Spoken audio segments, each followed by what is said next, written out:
I'm joined today by Dr. John Bruchalski, who's the author of the recent memoir, Two Patients, My Conversion from Abortion to Life-Affirming Medicine. Dr. Bruchalski is an OBGYN who used to practice what people would think of as the full spectrum of obstetrics and gynecology, including abortion. And that's something you chose to walk away from. I want to ask you a little bit about that choice and about what your new practice looks like, starting with one of those pivotal moments you describe in your book when you went into the operating room for an abortion and were confronted by a baby. Can you tell me a little about that night? Sure. So can you imagine I'm working at a pregnancy center at night, going to an evangelical church, learning about crisis pregnancies. During the day, I'm doing the full spectrum of OBGYN, including aborting healthy children, sick children, just about for any reason at any time, abortion on demand. And that psychological dissonance is becoming more and more tense in my life. And lo and behold, there's so many good people on your public discourse that talk about giving new light to the child. That's what happened to me. And that's why I think the book is so hopeful for so many, because in the first 2 years of my residency, I provided abortion services. Third trimester, second trimester, first trimester, for sick, for genetic probabilities. So there I am in one room saving a 22-weeker because mommy wanted it. The mother desperately wanted it. She's praying, she's begging, she's imploring. We have her in Trendelenburg, kind of tilted backwards, letting gravity. We're using medication and antibiotics, and she's getting better. In the other room, mom didn't want it. She's like, no, just get rid of it. And what did I do? I broke her water and pitted out the baby. Now, the baby comes out and I lift it. And usually when a baby is born alive in an abortion, we suffocate it. We don't want to traumatize the woman any further. Because remember, words no longer have common parlance. Mercy is mercy killing. Don't let her suffer anymore. But it felt a little heavy. And I knew in our state, legally, because abortion is a legal solution to a politicalized legal solution, whatever. I threw the baby on the scale, and lo and behold, Leah, 505 grams. I had to call the nursery, the intensive care nursery. In walks Dr. Debbie Plum. She takes one look and sees what I just did. And she says, hey, John, you're better than this. Stop treating my patients as tumors. Because we need people to, when babies get to be smaller and smaller, this baby weighed about 1.25 pounds. It would fit, it would move. I mean, its skin was translucent. It made noise. That it was obviously human, part of our family. But the dissonance is, no, call it a fetus. It's not wanted. It's unwanted. So therefore we need to terminate it. The mother doesn't want it. Society doesn't want it. Come on, doc, help us out here. And that next morning, she got me at a cup of coffee and began to challenge me to go deeper. And I was really moved reading your story of that night and that delivery. And one of the things I went and looked up kind of what that critical threshold was for the baby, and it was 5 grams, you said, over the and so I looked up what is 5 grams. It's a sheet of paper.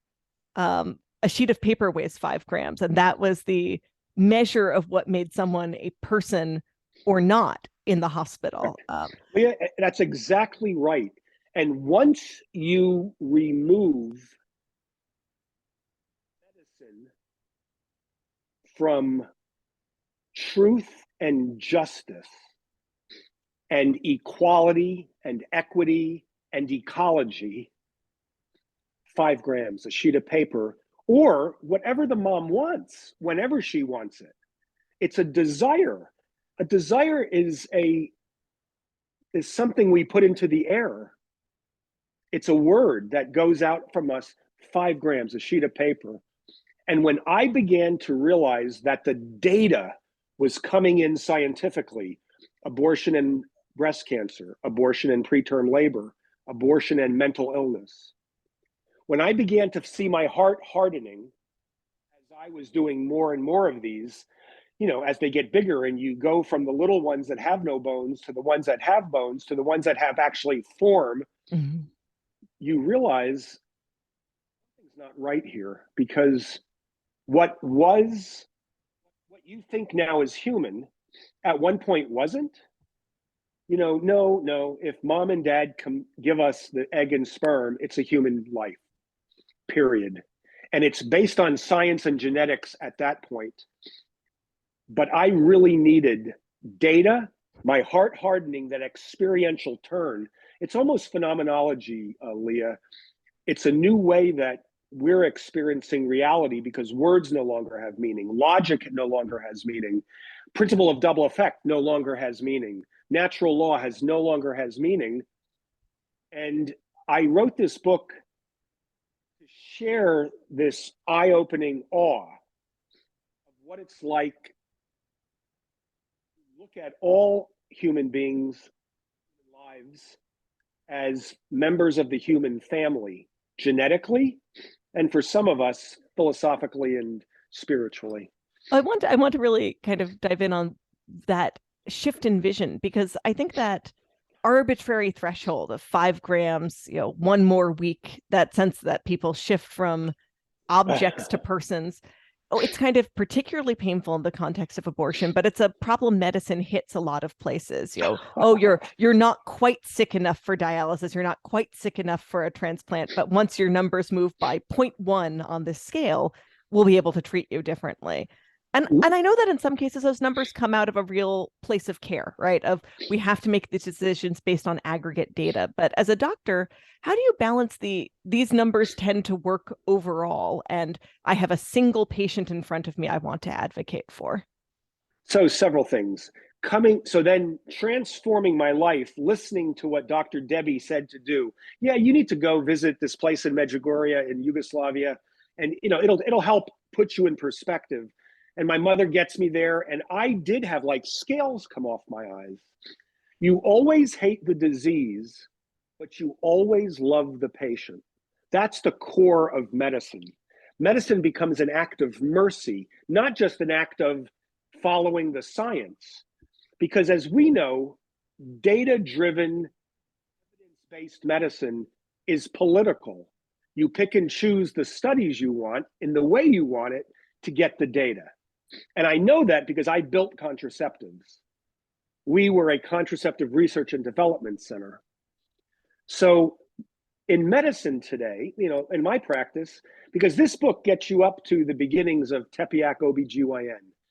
And I think the next item that I think I want to put together are those principles, those first principles that you can share with others. Now, we've been doing this in the office through mentoring and being their attendings. Students come and learn with us. But for instance, your thyroid gland is in your neck, like my thyroid gland is. Mm-hmm. And the thyroid gland has a normal range. But that normal range is based on an aggregate. It's not your range. So in our practice, my practice, one of the ways I've done this just in medicine is if your TSH is above a 2, it's telling me that it's working too hard. Well, why not try a little bit of supplementation or kelp or iodine or armor thyroid? You have to look at the individual person and listen to her story. And that's what happened. That night when I tried to kill that baby, she was further along. I took a bad history. Mm-hmm. When I went back and once you start becoming callous to human lives, it becomes a calculus. Put in the numbers, you meet the bar.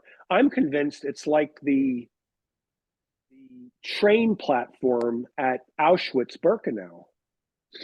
You go here, based on some line drawn. Rather, some people are part of the human family and some members are not. Fetuses are not. Vermin are not. Jews are not. You can just go down the list. And I think medicine, because we've been a part of eugenics and a part of destroying the weak forever, there's a dark side to medicine that you really have to.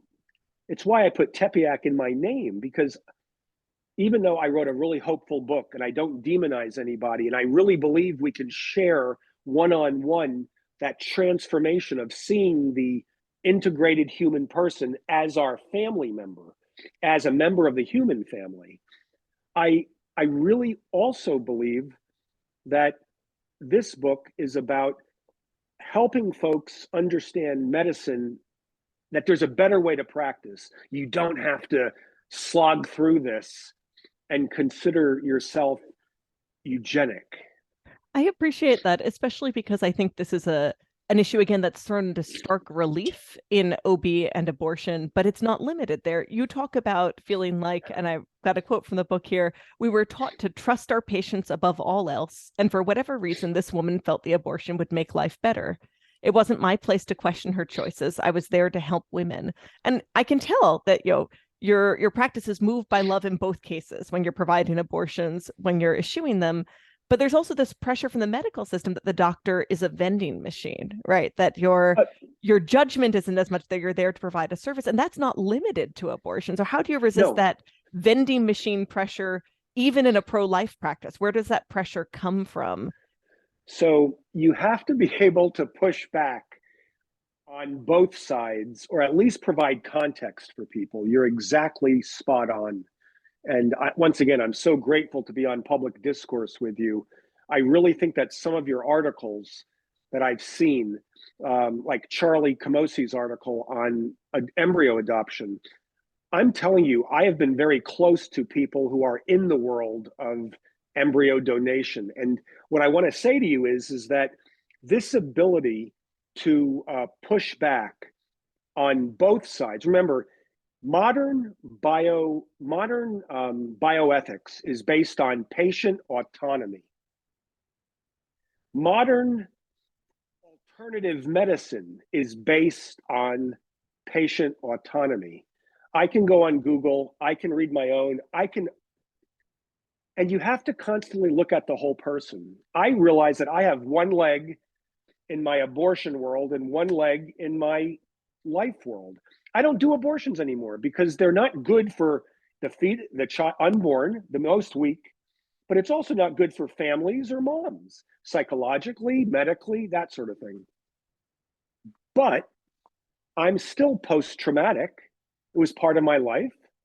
And then when I became this holistic, integrated, life-affirming doctor, I will try many alternatives to see where the data leads us. What's really being attention, Leah, is today in medicine, there's only one way to talk about them. Oh, viruses, COVID? No, you have to toe the party line. Abortion, the disinformation and misinformation language is coming down to us through abortion now, just like it did at the virus, just like it did at contraception. It's fascinating that if you are in this world, there's only one way to talk about it. And you realize that when you listen to your female patients, they are live books. I like that metaphor because I've been in the position where I have to advocate for myself against it feels like a doctor. And so I'm sympathetic to someone who feels like they're coming in to try and, kick the vending machine to get the treatment to come out. Because I think a lot of this relies on a trust that isn't there for many patients with their doctors or for doctors with their hospital system, right, at every level. So I want to ask you a harder question here, which is I think that lack of trust is part of why people are so skeptical there's a way to treat both patients, that they expect it to be a zero-sum game. Because, simply when you look at the statistics on maternal mortality in America, it's clear many doctors aren't treating both patients. They may be shortchanging mother and child, but it's clear moms are getting shortchanged. I think the most famous recent example was Serena Williams, a famous woman, as important, a rich woman having to drag herself off her hospital bed to beg to be checked for a condition she knew she had that was putting her in danger of death. And when I see those stories, I understand why people who are pro-choice and who care about women say, I don't trust the pro-life movement to write Yes. laws that won't leave women in trouble, even if hypothetically it's possible to do perfect practice. I expect that a woman who comes in, let's say I'm going to give you a specific example, premature rupture of membranes at 19 weeks, is it possible to take care of her and the baby? Certainly. Do they expect the doctor is going to do it? No. So how do you respond to that lack of trust where it's possible to practice medicine, including at delivery in a way that woman and baby are taken care of, but manifestly we don't. So how do we advocate for a system of laws that puts the appropriate weight on the baby's life when we know we don't put that weight on the mother's life, even in an uncomplicated delivery? When you said in the law, correct? Yes. I have to be honest with you. That's a very hard place because the words, the life of the mother exception is a political reality. It's not scientific. And we've had 50 years, 5 decades worth of abortion on demand, where with fear and angst and worry, okay, back in the night, and this is, I think, germane here. In the 1950s, do you know that I remember a statistic that 1 in 100 babies died to diabetic mothers? And I want to say 1 in 500 moms died with diabetes in pregnancy. But because as science and technology progress, you can care for both better. Now, this idea of trust, when words no longer mean what you think they mean, and you have become the only thing you trust is your position, your belief, it's very, very hard. The only way that you can regain this trust, I believe, is not politically. It's actually by witnessing. So Tepeyac OBGYN and Divine Mercy Care, what we do now, is just out there trying to respond to this question that you provide. And because we're trying to make abortion as essential health care, they're purposely diluting the words to convolute the direct killing of the child with the principle of double effect with the ectopic pregnancies. Do you know, in our practice at Tepeyac, we probably have 11 women whose water broke at 15 weeks, and they've all delivered healthy children over 34 weeks. How do you have a conversation with a mom there, just about what the risk is like, because I think that's part of what worries people, right? Yeah. No, you can tell them that the world literature says you should be able to wait and follow her closely, along with following her baby. So when I tell them that we're going to be taking her temperature every day, morning and night, because remember, the baby is under, like, it's not really considered a child yet or a patient. So this woman has to go home. Most of these cases in our practice, Leah, have come from moms who are welcoming their child, meaning they're not, yes, they could be abortion minded, and yes, they could have had abortion before, but this particular baby is, oh my God, what just happened to me? And by monitoring them closely and following them out and providing both the pros and the cons, we will deliver you, mom, as soon as there's any sign of infection, because we then target the infection, not the baby. You would never tell her, well, I'm going to kill your baby to save your life, because you might die of an infection. That's bad medicine, that's bad anthropology, that's bad humanness, that's bad conversation. And what we have found in our practice is that there's a polarization between dads and moms.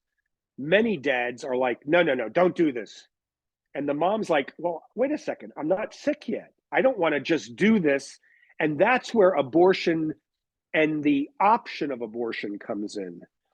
Well, when we say save the life of the mother, if I aborted those children right away, I would have said, I saved your life. But in our collection of 13, 14 cases, they all made it. And I'm just interested in accompanying people through really tough illness and disease without pitting one against the other. When we put a wedge in between knit-a-book's layer academically, and I say to you and your unborn, Leah, you know, your baby's causing you a big problem and we need to end that life. That is no way to talk to anyone.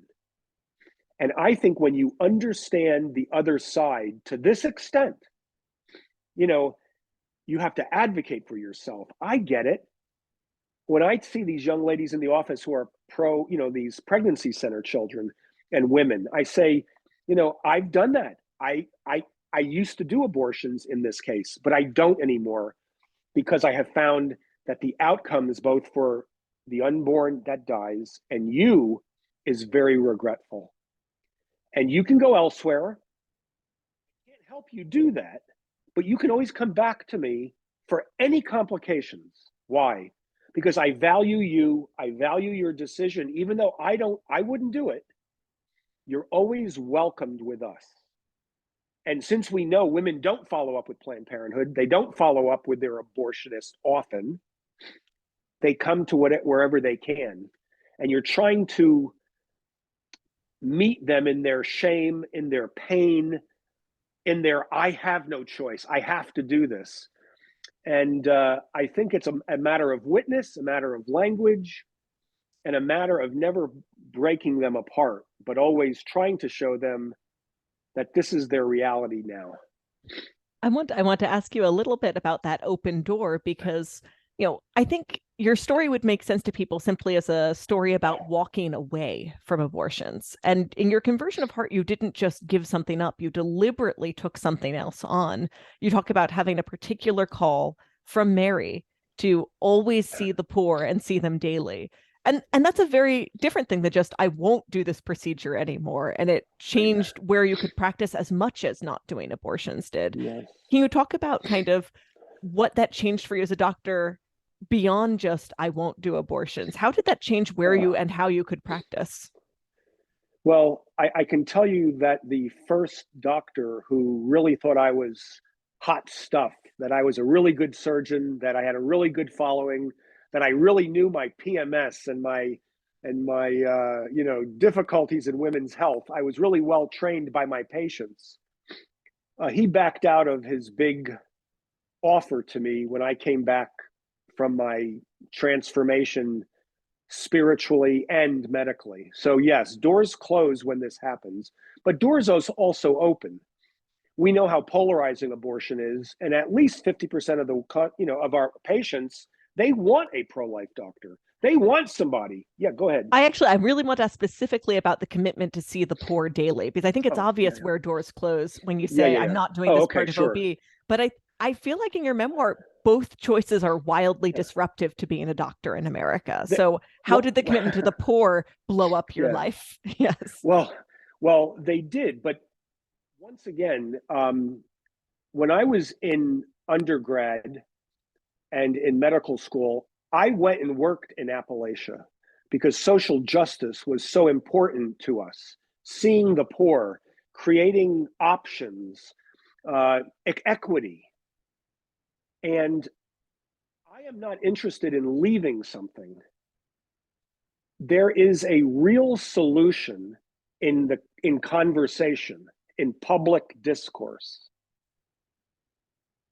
There's a real solution when, how do I say this? Peace on earth and goodwill towards men and women. You know, that line that's coming up for our Christmas. Goodwill is about entering into conversations with people that you don't agree with, finding common ground. And what we have found in, like, say, the faith-based community, we've been able to associate gospel of life and social justice, right and left. In our talks at medical schools, you show them that life can begin at fertilization, even though they've never heard that before, but they have a desire to see the underserved. They're a little bit more sexy. They want to go on mission trips. Well, with all due respect, just look in your own community. There are men and women who live right next to you who are living below any level of dignity. And I really think that people like Paul Farmer from Harvard, working in Haiti, so I believe with all my heart after this transformation is that health is based on relationships. Medicine's an act of mercy. You hate the disease, but love the patient. And then collaborating in community, you can build a net where abortion becomes unwanted and children welcomed. I mean, it's kind of like the 4 pillars that we use when we go to medical schools. Because other pillars, like the dignity of the human person, it just doesn't fly as much, because most of us don't see embryos or less than 12 weeks. That's why it's so hard to get laws passed, because everybody wants, a 12-week ban, a 15-week ban. It's pain. Maybe 18. Come on. And so what I have found is that it's very rewarding to practice excellent women's health, collaborative, integrated, holistic, listening to their bodies. Children are not STDs. It's really fertility is something to be collaborated with rather than suppressed. You know, at Harvard, we had a woman yell at me for no contraception, and she said, "Oh, you're just a religious fanatic." I said, "Well, no, I've gone green. Come on, man, I'm cooperating." And a bunch of alternative women behind me gave me a standing ovation for that. Because even though we disagreed on abortion, the paternalistic dumping of carcinogens into women's bodies, they were done with that. And so it's trying to find those common grounds. And I can tell you that by seeing the underserved, all I know from a spiritual point of view is Matthew 25:40 is real. What you do to the least, you do unto me. And that could be ignorance, that could be both the corporal and spiritual works of mercy in a technical sense. And I want to kind of ask about the practicalities of living out that commitment. When a woman walks in your door who's been referred by a crisis pregnancy center, someone who's poor, who can't pay for herself, might be on Medicaid, I know you have a nonprofit, Divine Mercy Care, that helps support Tepeyac so you can afford to see these people. But when a woman comes in who's vulnerable, how big is the gap between the care she needs and the money available for it? What percent is there? Yeah. So tell me about just ballparking, right? Like, what percent is able to be paid for and what percent has to come from donors? I would say that depending on where she's coming from, because we take Medicaid, we take Medicare. Most doctors don't, because you don't get paid. Yep. So we were a for-profit medical practice. Now remember, Mother Teresa, that last chapter in the book, said, "Hey man, since you're bringing Calcutta to Fairfax, just stay here and I pray blessing upon this." Well, halfway through, medical malpractice was rising, reimbursements keep going down, and all my bean counter accountants were saying, "You got to stop seeing the poor." Well, I couldn't, because that's obedience. With all due respect, I have a responsibility as a physician of the profession, but also pro bono, or how do we make this a different way? So I'm a historian. I was a history major. Alms, the early hospitals, a Catholic phenomenon. Hospitals in the Roman time was just made for Roman soldiers. It wasn't until the early 400s and 500s, like the Hôtel Dieu in Paris and other places in not Istanbul, but Constantinople, these these guilds would get together and they would raise money for the care of certain groups of people. Well, I believe in almsgiving because it's very connected to medicine as mercy. So practically, we probably raise 40 to 50% of our care is from the goodness of people in our community. And obviously it's getting worse because inflation is going through the roof. And I don't know. I mean, people go, well, what was your plan, John? I had no plan. That's what my question was. I kidding want me? to know how much you frighten your accountant, right? Do you open the year with a plan and a budget that you expect to stick to, or are you kind of a providentialist in your practice? God, Leah, you're good, Leah. All of a sudden you're asking real questions. I love this. I have a budget now, but somehow I don't think of it as serious as my board does. I'm so grateful to my board for trying to keep us on the straight and narrow to moor us. But I had dinner with Mother Angelica. She was so excited about what we did before she died. She said, Johnny, just remember, my son, I never, budgets are for people who are fearful. And even though I'm probably not that far to her side, I understand. And I can tell you in my life, I've never been outdone in generosity. That weekend that we realized that our malpractice premiums tripled from a total of $80,000 to $320,000 or $240,000. And we had 1 month to cover it. A bunch of patients created an email list and we raised $242,000 in a weekend because we always opened our doors to pregnancy centers. Remember, we would see them just gratis. Mm-hmm. Don't worry about paying. But then it got harder and harder and harder to do. And that's why most pregnancy centers send their moms to the clinic. Well, at the clinic, what's happening? They're getting the same bad medicine that gave them either the failed contraceptives or the bad sterilization or the abortion. And my heart breaks because they're really trying to do these medicalized clinics, these medicalized pregnancy clinics. They're just trying to do the work that doctors should be doing.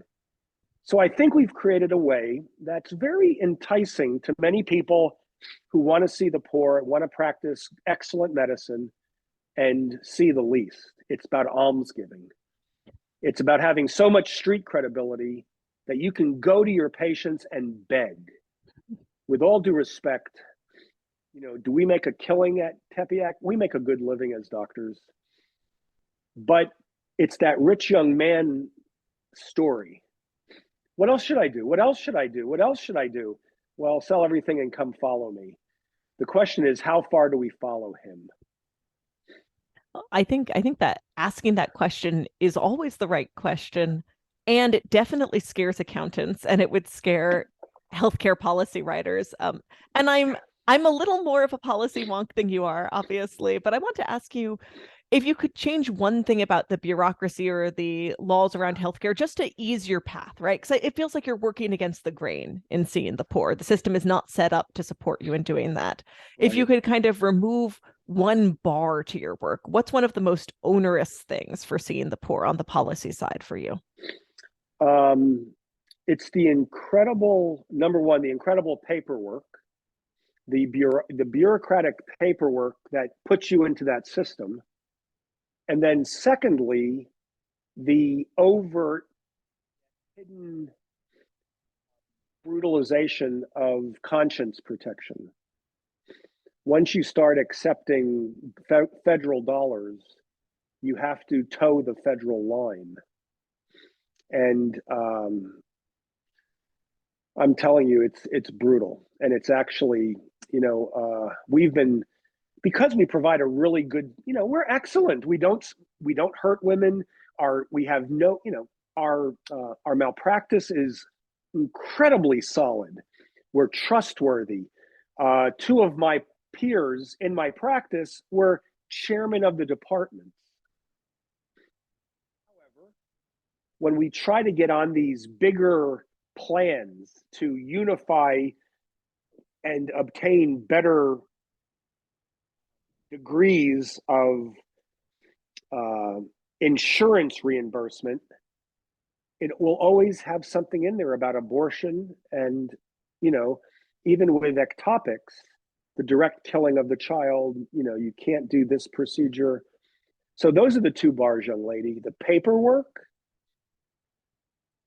and then the religious freedom piece. And let me ask you one last question. If you were talking to someone who was starting medical school, they already had a strong pro-life commitment, but they just wanted to avoid the coarsening effect of medical school, that sense of becoming a vending machine that does procedures, not a person in relation with the patient. They've got their classes, they've got their residency, they're very busy, but what is the one thing they should take on outside of school as a counter formation to the conventional formation of medical school? The one, well, two things. Try to keep up your prayer life, quiet time.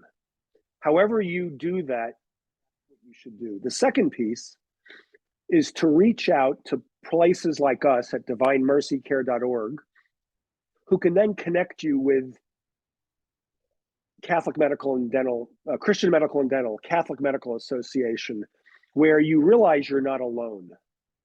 I can tell you, after my 30 years, Divine Mercy Care is going to help raise money for Tepeyac as an alms area for outpatient healthcare, because we seem to have a very difficult time with public help.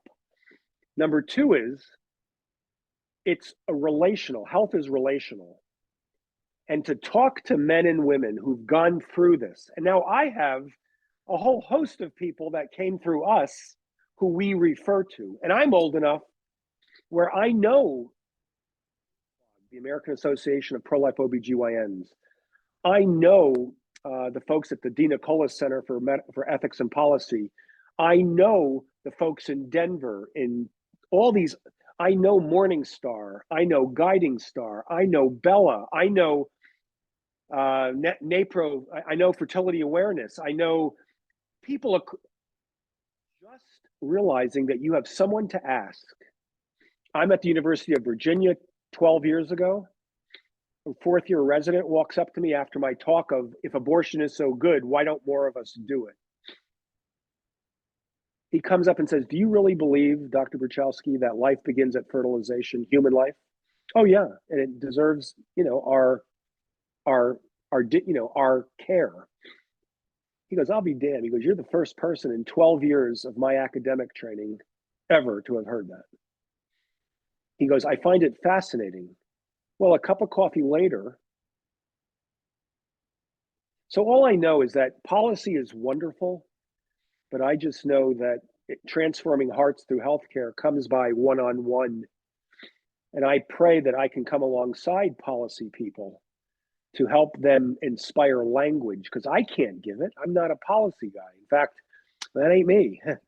But in the same token, your type of program today, Leah, unbelievable. Your questions, you really have your finger on the pulse. And on my pulse. And if you've actually restored my faith in policy wonks.